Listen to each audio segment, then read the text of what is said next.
I saw the latest issue, January 2017 issue of the Home Farmer for Dreamers and Realists.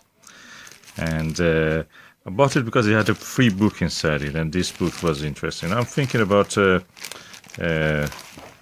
probably rearing pigs for sale. That's a good cash crop, or whatever you can call it.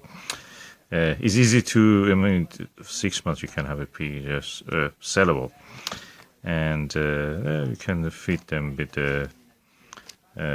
food that they are interested, and then sell it around the winter, Christmas time. This book, which came with this magazine, I bought the book and magazine all together for $25. So let me remove the cover. The magazine itself, Home Farmer, Pig Keeper, the commercial or committer, I don't know. It has, in this issue 2017, what's inside this month's issue, the editor's note, intercropping, that's important. And practically when you have an allotment, and your allotment is bigger than a post stamp, you will be able actually to do many of these things here, including some allotments allow actually growing vegetables at the same time keeping farm animals like pigs or goats.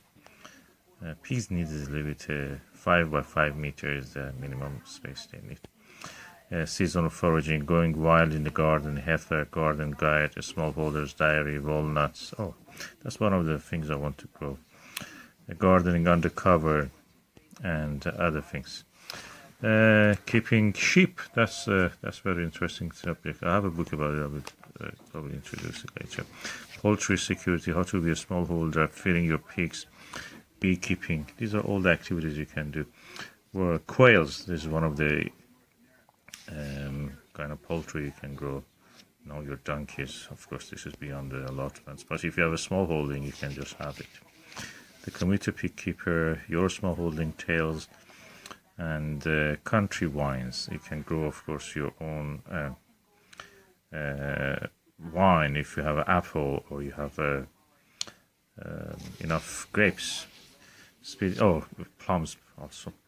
Speedy yeastless breads. You can make bread without using yeast. That's interesting. Page 82. Crop focus, parsnips and innovative farmers. Home Farmer Classified, the Smallholder Roundup. I really was after this kind of journals. I was not seeing in our supermarket. I went to another one and I found this. And Mark Abbott, my hero.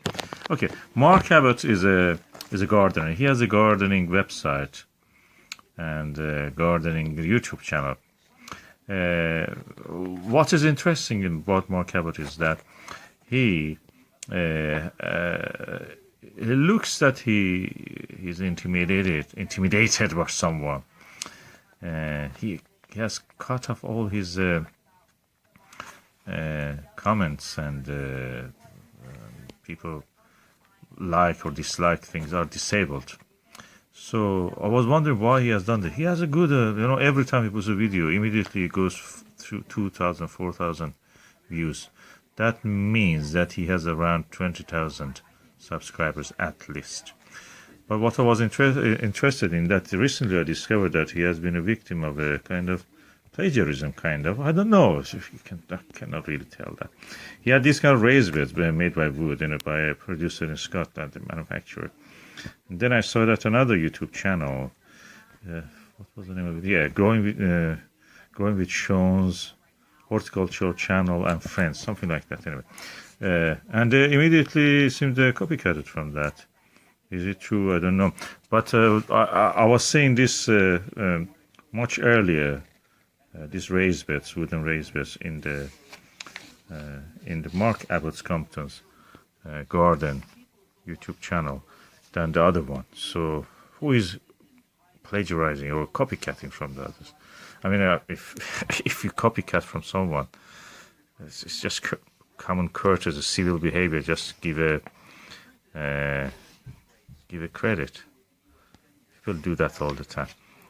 And I know that the YouTube channel, Sean's horticultural channel, Blue Star Dave, the YouTube channel Blue Star Dave, he was saying that once he came with an idea using a pot for warming up the greenhouse, and the Sean from that channel actually stole the idea. This is what he says. And then, without giving credit, he made several videos on that. And then later he communicated to him that again, that saying that why he didn't give credit. He told I would do it, but he then again didn't do it. And he made more videos about that. It just shows the kind of desperation some people have for earning a few pennies. I don't know what to say really. I mean, a few pennies, how a few pounds, by just a few clicks on the YouTube. Anyway, forget about it. I will have a video probably about it later. But that was the background of that, and somebody else was saying similar things. And walnut. I really like walnut.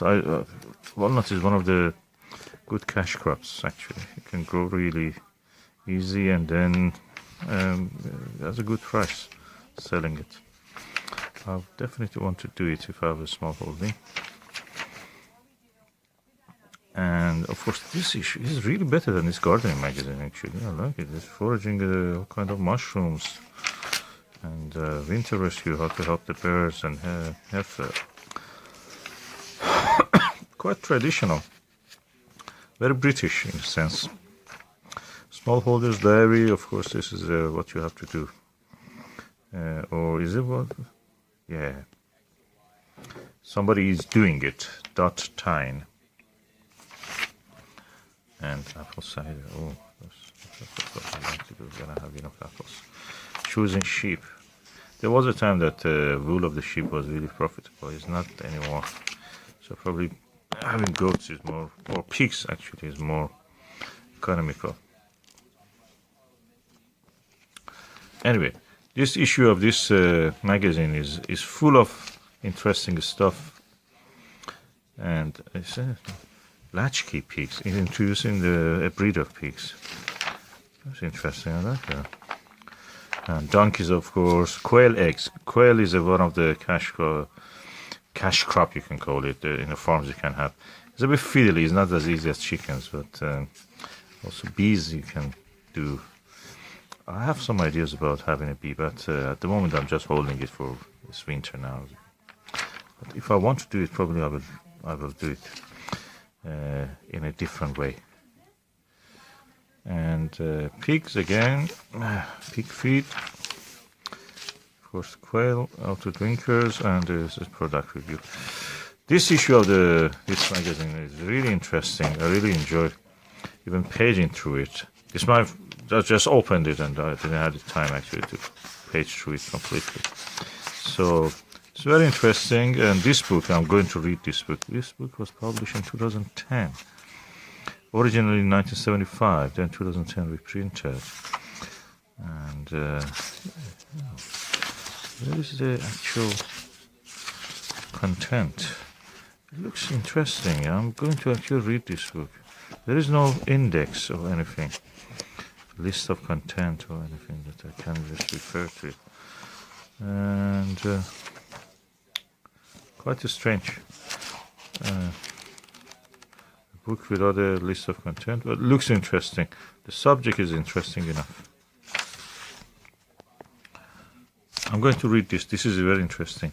Any fool can be a pig farmer. James Robertson. Is practically true because it's one of the easiest cash crop of whatever you grow, animal farms that you can grow easily for cash in a short period of time, for 6 months. Either you can use it yourself if you don't mind, otherwise you can sell it.